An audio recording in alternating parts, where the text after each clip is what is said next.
Welcome to the Breaking Into Finance podcast. My name is Craig Thompson, and this is the open source field guide to help you understand everything you need to know about breaking into finance. Let's dive in. Hey everybody, as promised last week on today's episode, we are talking about cold calling, cold outreach, cold emailing, cold LinkedIn messaging, whatever you want to call it. And we're going to talk about some strategies that I use that I call my secrets to success. And I can't tell you how powerful this is. It's not rocket science, but if you follow these frameworks, I think you're going to find that, nothing's going to be 100%, but in my experience, it's worked 60 to 80% of the time if you do it right. And these connections that you can make through cold outreach, don't just dismiss them as auxiliary means of finding a job. The cold outreach that I've done has directly contributed to all of the largest kind of step function growths that I've had at various stages in my career. So super excited to talk through that today. And without further ado, I'm going to share my screen and we're just going to dive into a very specific example. This is a cold email that I sent to Mike Hinckley, who was a guest on the show last week, about 2 weeks ago. And it's how I met Mike, how I got him on the show. And I'm going to talk through it all. So if you're watching in the video version, then you can follow along. If not, no worries. I'm going to talk through everything as well. So this is the email. It's subject line. I want to start at this first. tuckbridge/NESCAC/Wharton, and then, the line hyphen podcast interview. And I want to break this down first because note that my subject line isn't cold outreach from a person, or from, a podcast host. It's not trying to connect. It's not catch up soon. I've seen those as subject lines, but my goal is to deliver the most high impact, relatable messaging in the fewest number of words possible. So Tuck Bridge refers to the Tuck Business Bridge program. It was something I did in undergrad between my sophomore and junior years at Tuck School of Business at Dartmouth. NESCAC refers to the conference, the athletic academic conference that Middlebury College, where I went to undergrad, is in. And then Wharton, of course, is the Wharton School. And then so basically in the first 4 words of this message, I'm referencing 3 areas of commonality that I have with Mike. And I know that I have these because I kind of first came across Mike on my LinkedIn feed and saw some things he was posting that seemed relevant to the show. And then I go on his LinkedIn and he, publicly on his LinkedIn, mentions his affiliations, all these things. So he also did Tuck Bridge, years before I did. He went to Amherst College, which is another school in the NESCAC. So notably, we didn't even go to the same school, but I'm referencing a conference affiliation, some other kind of limited set of overlap, even though we didn't even go to the same undergrad. But we did go to the same MBA program. So both Mike and I are Wharton MBAs, and so I wanted to throw that in the title as well. So right off the bat, 3 different academic, I'll call it broadly institutions, where we went to the same one in 2 cases, and then we're in kind of the same conference for the 3rd one. So I just thought right off the bat, that's 3 pretty interesting sets of overlap. And then I do the straight line to basically, demark. I upfront messaged all of our areas of commonality. So of the flood of emails that he gets in his inbox, this will stand out as like, wow, like I know exactly what all 3 of these things are. I have an affinity for these 3 things. And then right after the slash, what I'm hoping for. So, in some cases, this might be hoping to connect, seeking advice, whatever the case may be. But in my case, I wanted him to come on my podcast, come on the show. And so I said, podcast interview. So just in the subject line, I haven't even, gotten to the email yet. And I've already established several areas of common interest. And I've previewed the thing that I'm asking for. Quick side note on things that you're asking for. If this is, you're reaching out to a professional, try to make the ask as innocuous and as low of a lift for them as possible. So if you say seeking job or seeking internship, that often is less likely to get a response from them than seeking advice. seeking advice is a wonderful kind of primer and first step to having the conversation, because people like talking about themselves, like talking about their experience, and they don't have to do any real prep when they're thinking about giving advice. Versus if it's a job, now it's like process, and it's like, oh, and by the way, like if you say like, I'm seeking advice, like people sort of wink, wink, nod, nod that you're likely angling for something, and it's probably a job. But just saying that up front, I think adds a barrier that reduces the likelihood of getting a response. And that's all you really want at this point, is a response. And so what you need to do is do two things. One, you need to have an ask. And two, you need to establish, some reason or motivation or common affinity that might increase the probability that of all the people, asking for advice or reaching out to them cold, that they're actually looking at you. And then, of course, in this current, state of the world, you want to establish that this isn't like an automated email, that this is a custom and specific email that you're sending and you wrote for them, versus a generic email that you might have sent to 1,000 people and there's nothing distinguishable about, them versus you. One other thing on this topic that I want to talk about is, when I was at Goldman, there were a few different Middlebury alums that were all kind of working in the firm broadly. And as a student, you might be thinking like, oh, there's like tens of thousands of people. It's this huge firm. Nobody's going to know if I send basically the same email to 5 of them. But we did know because we had a lot of different students basically send the same email to each of the 5 of us. And that was a huge disincentive, demotivator for any individual one of us to respond. So that actually is a little bit counterintuitive, that if you send one email to one person, you actually might be more likely to get a response than if you send the exact same email within, the same hour period or the same day to 10 different people. It is surprisingly likely that all 10 of those people will know that you all sent the same generic email to each of them. And as a result, none of them will respond to you. And, the one who might have will actually be less likely to respond to you because all of a sudden it feels less personal. So my subject title, highly personal, highly specific. This couldn't have, become part of like a robo outreach or anything that was genericized. And then we dive into the email.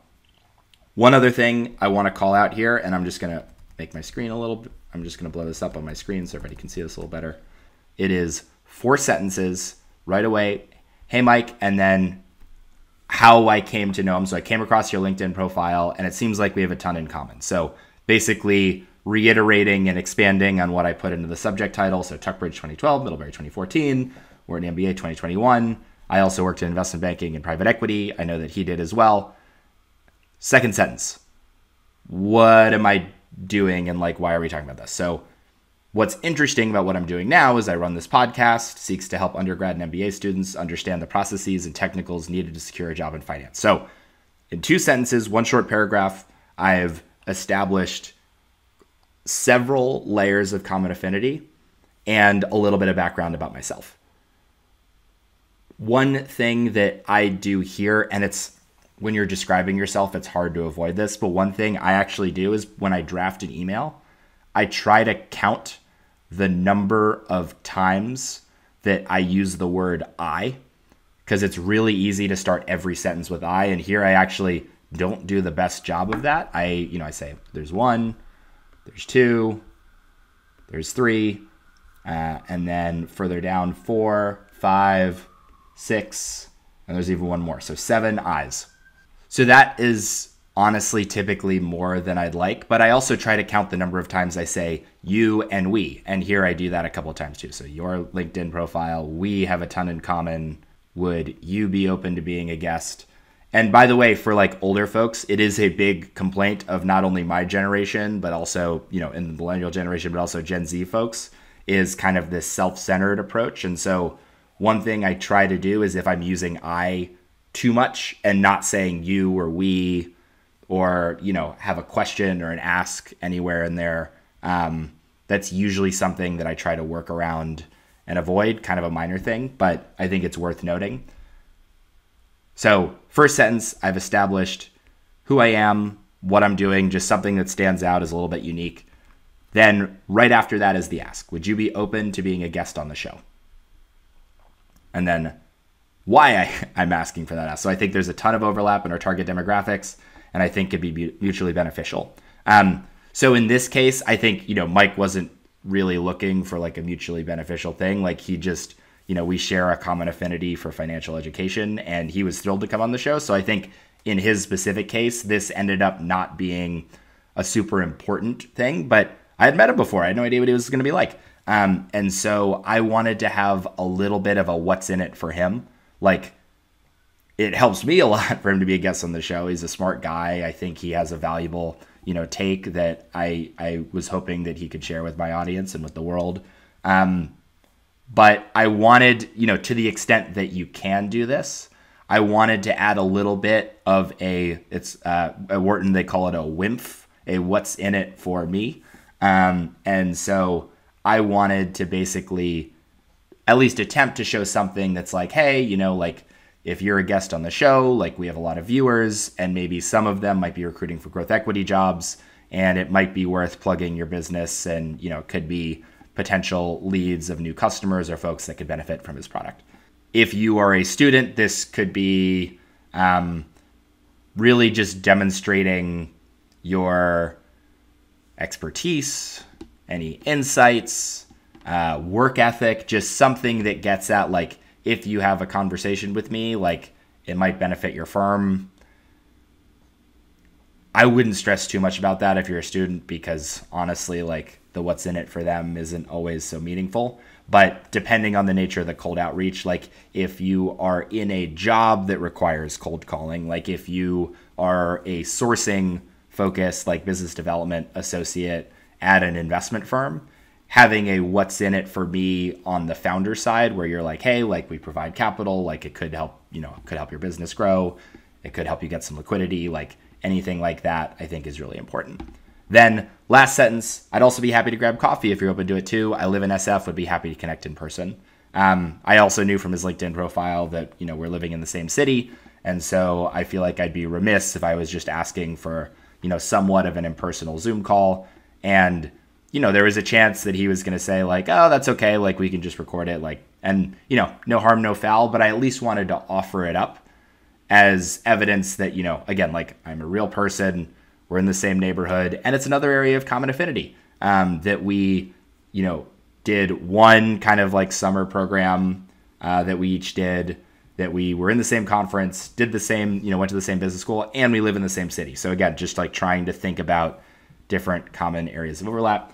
For the sign off, sincerely is kind of formal, and in a lot of ways in the current world, like a little overly formal. I'm a big fan of best, comma, your first name.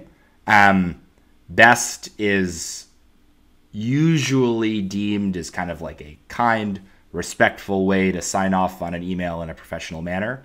I signed off with thanks, in part because Mike is, he's a couple of years older than I am, but I generally view us as peers. And so I think thanks in this case was sort of an appropriate sign off for an outreach. But if you're in school and you're reaching out to someone who is a professional at one of these organizations, I would not say thanks. I would go with best.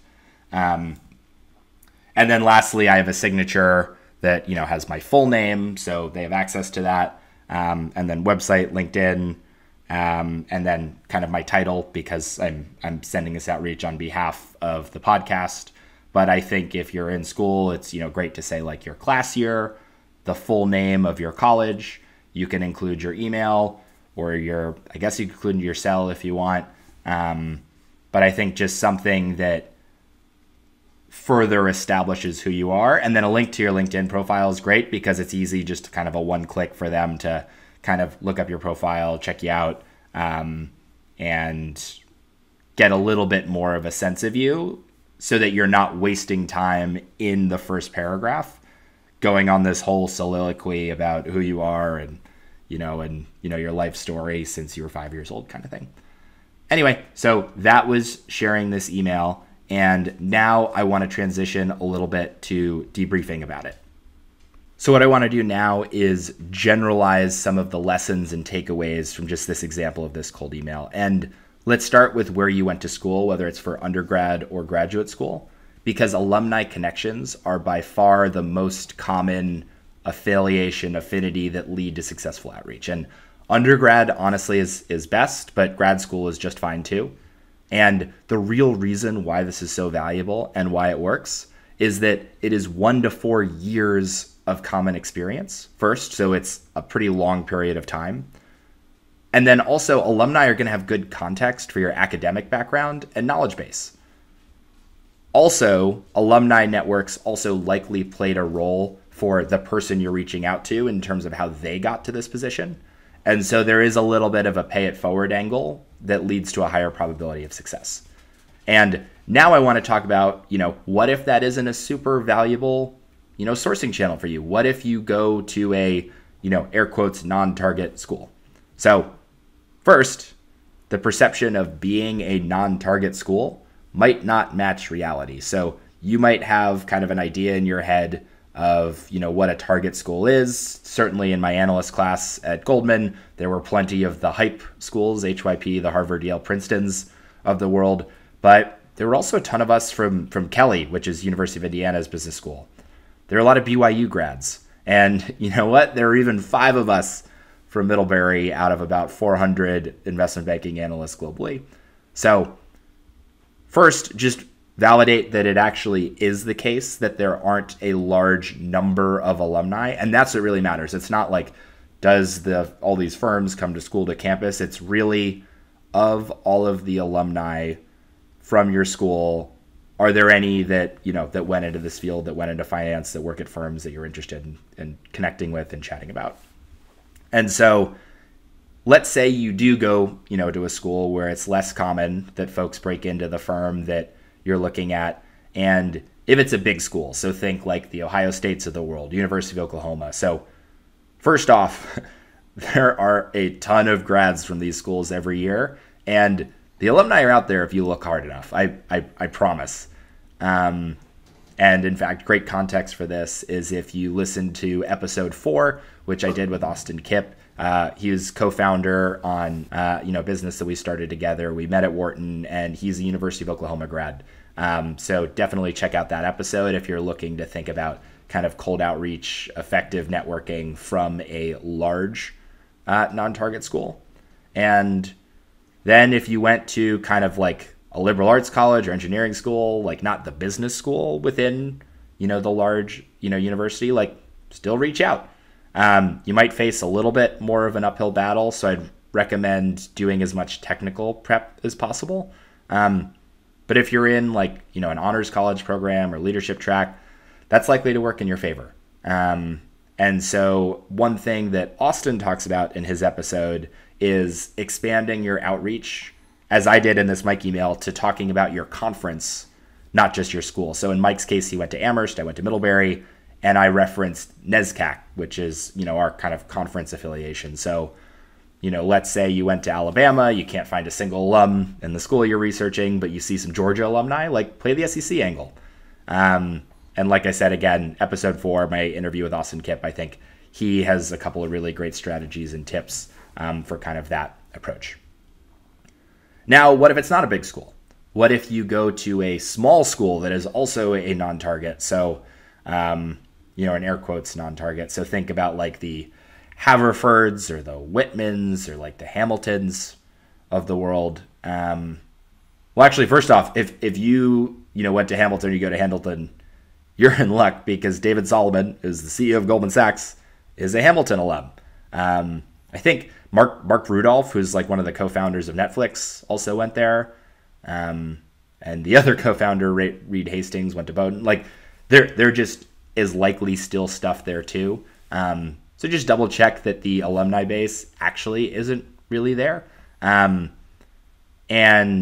by the way, like at Middlebury, we definitely didn't have the breadth of, Penn or Dartmouth or anything like that. But there were still, I'll call it veins of mineable ore out there. And so I actually don't remember if there was a single Middlebury alum in the investment bank at like JP Morgan, for example. But, maybe there's like one at Bank of America, but they definitely weren't but they definitely weren't coming to campus to recruit us.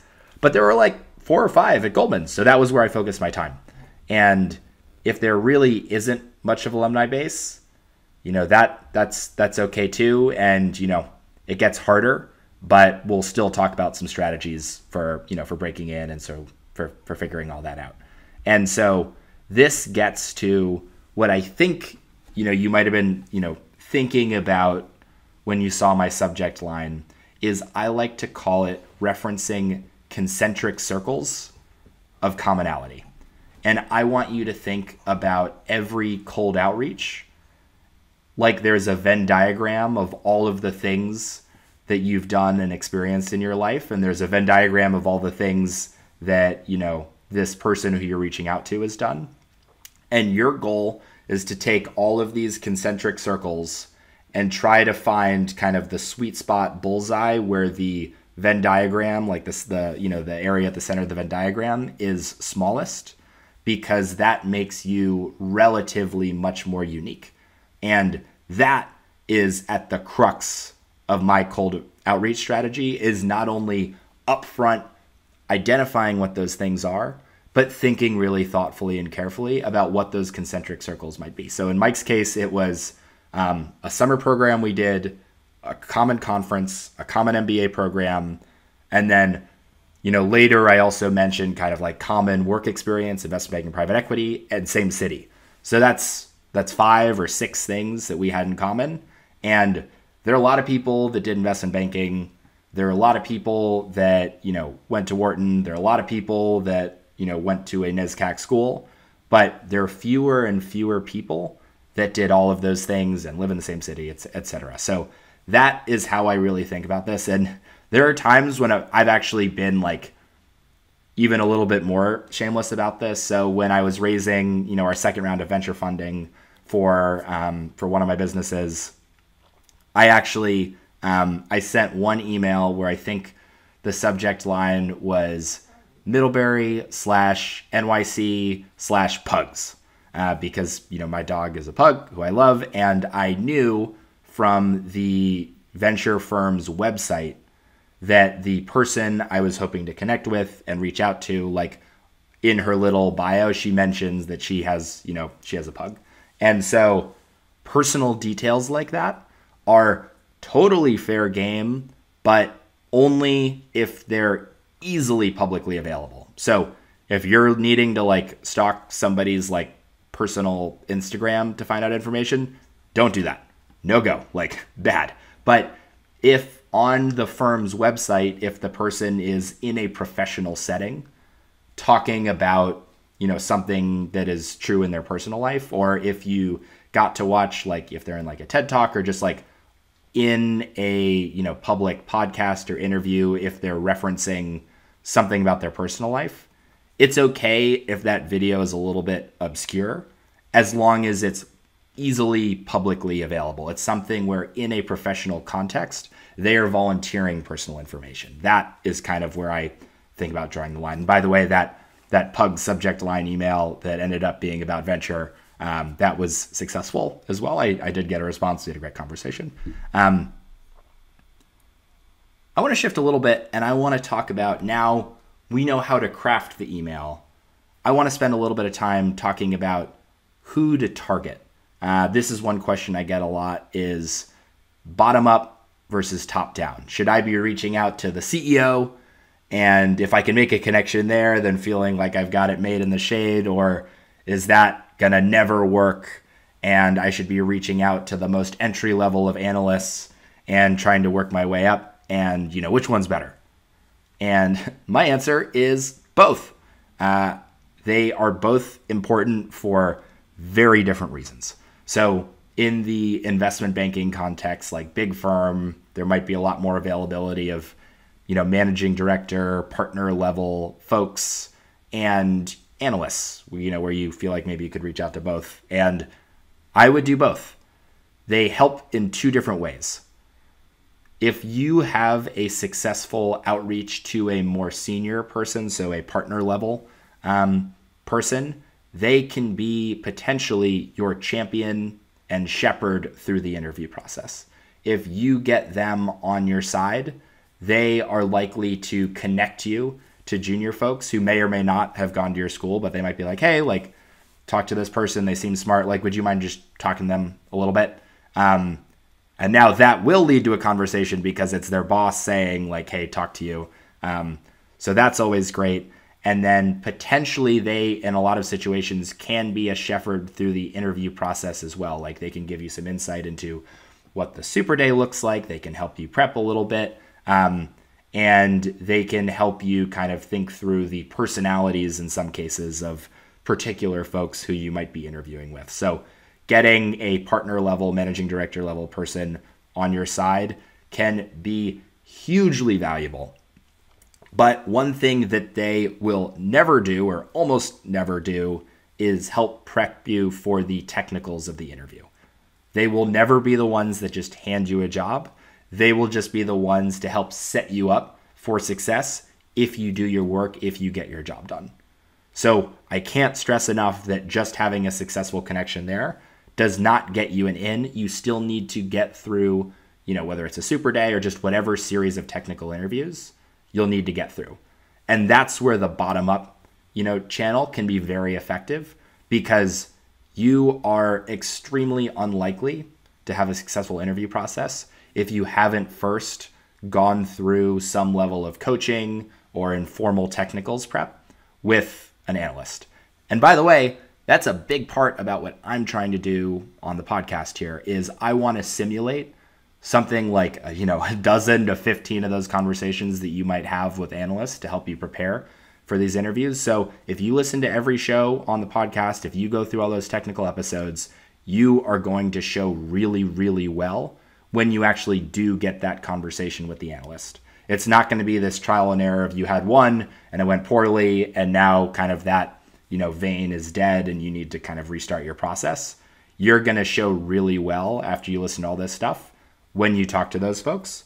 And at the end of all of these calls, whether it's senior folks, junior folks, your job at the end of every call is don't let them hang up without you asking the question, is there anyone else that you could connect me with? This has been such helpful advice. Like, I'd love to get more perspectives on your firm, on the job, anything like that. And these folks, by the way, like if you have a 30-minute conversation with them or a 15-minute conversation with them, it is your job, even if they are just talking at you for 15 minutes and you don't feel like you can get a word in edgewise, it is your job to make sure that you interject before your time is up and ask that question. So if there's 7 minutes left in a 30-minute call and they're saying anything else I can help with or ask about, I don't care what other questions you have, just make sure this one gets asked.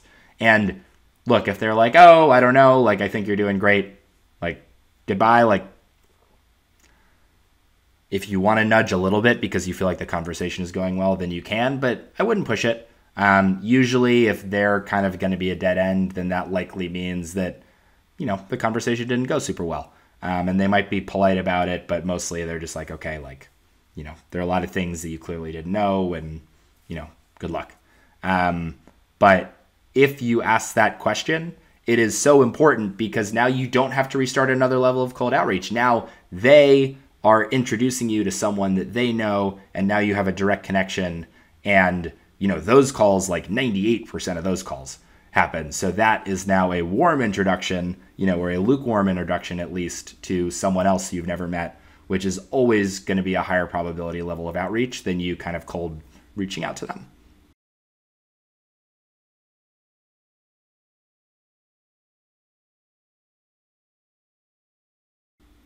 So one other thing I want to talk about is what's the right tone to set in these calls? Because this is something that I see a lot of people kind of psyching themselves out about, which is to say, like, if you are a 20-year-old getting on a phone call with a 22-year-old, what level of peerdom do you have if you've never met? Like, should you be speaking more colloquially to them, very professionally?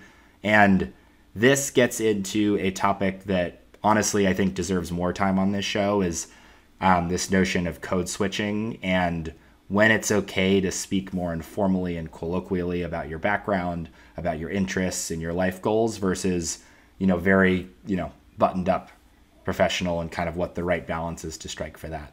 And when in doubt, skew professional. It's really a bad look if you're being exceptionally informal or overly informal with someone who doesn't expect it. And it's never a knock on you if you're showing up professionally. Now, one thing I will say is that the smaller the firm that the person who you're speaking with works for, the more likely they are thinking about, what working next to you might look like. As you know, these jobs are extremely demanding, increasingly in the office again. And I'd plan on, working, live in person in the office. And these are going to be people that you'll be spending, 60, 80 hours a week next to. And if you come off as completely robotic, that might impact the extent to which this person might be interested in actually sitting next to you. And so in your prep for these interviews, when you did your cold outreach, you looked up a lot of their professional background, but see if you can get a sense of what their common interests are, like if they're interested in sports, if they're interested in chess, if they're interested in kind of outdoor adventure activities. I think it is totally, good and fair game to play into things that you can kind of sense that they like. And so there's definitely this kind of soft skill, feeling out as they talk about their background when the call starts. If you can get a sense a little bit for their personality and what things they might respond particularly well to, you're trying to build like and trust on these calls. You're never going to get a job on these interviews. So if you can leave a call with, the person who you're connecting with liking you and, trusting you, at least to the extent that, like, if they put you in front of a partner on their team, that you would not embarrass them. That's an example of the trust that you're trying to build. Or if they, put your resume to the top of the stack for a super day or for an interview process or for a technical interview, that you'd perform well in that technical interview. And so when I say trust, that's really what I mean here is they like you. They think you're a nice person. There's someone they could get along with in a professional context, but also that if they advance you to the next stage or they connect you to someone else, that you will be respectful, professional, and effective in that next step, whatever that step may be. Two other things I want to talk about before moving on is handling rejection. I think this is a really important topic. It's something that not a lot of people talk about in the Instagram, TikTok world of curated lives where seemingly everyone else is experiencing nothing but success and you're dealing, with all of the reality that's out there. I just want to tell you that everybody fails.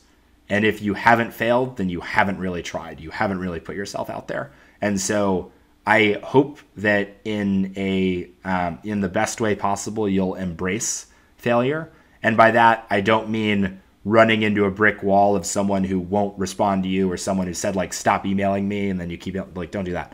But, if you get rejected from what you perceive to be a lower tier firm, don't let that stop you from aiming for your goals. So just as an example, my junior summer, I got totally shut out of finance interviews. Shut out. I think there were, so where did I apply? I applied to a endowment fund manager called TIF, like the investment fund for foundations. I applied to like a, Cambridge Associates and sort of like a business consulting role. I applied to 2 different groups in Goldman and then maybe like 1 to 2 other kind of finance shops. And I was 0 for 5. I made it pretty far in the Goldman interviews. I made it to the final round in 2 different divisions. We'll talk about that in some other episode. So I did well, just not well enough. And all I'll say is you might not get the yes, but if you felt like there was something there, if you felt like you were making connections with people, don't be afraid to circle back a few months later, especially with the senior folks, Just don't be afraid to circle back later and just give them an update. So maybe there was a partner who you had a great connection with and they introduced you to some people. Those people helped prep you for these, a super day or these interviews. And, you didn't fall totally flat on your face, or maybe you did. But like maybe you had a couple of good conversations, but you just couldn't get there. You just couldn't get the job. You weren't, the one person they offered to out of a pool of 100, but, you think maybe you're in the top 5 or the top 10.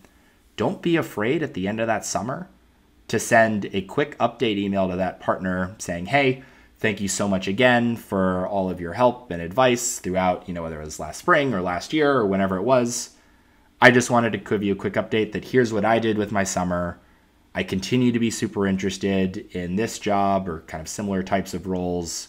But thank you so much again. So you're not really putting an ask in there. You're just kind of giving them a reminder of your name and giving them the opportunity to potentially help you if there is help to be given. And by the way, that is exactly what happened with me. There was a Middlebury alum who was a partner. I talked about this back in episode 3 in my pod episode with Alex Lawson. Susie Scher